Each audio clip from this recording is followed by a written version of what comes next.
বলো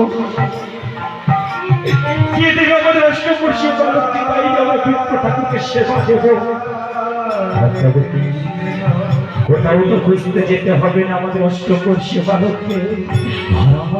মহারাজ আপনি কি বলতে চাইছেন মহারাজ? আমি বলতে চাইছি পদ্মাবতী আমার এই রাজপ্রাসাদ আলোকিত করেই তো আছে মহারাজ। আমার পিতা বলা পাখি তোমার মাতা বলা পাখি চাঁদের করে নাম রেখেছি আমরা বিশ্বকেতু। সেই বিশ্বকেতুর বয়স এখন 8 বছর, তাই না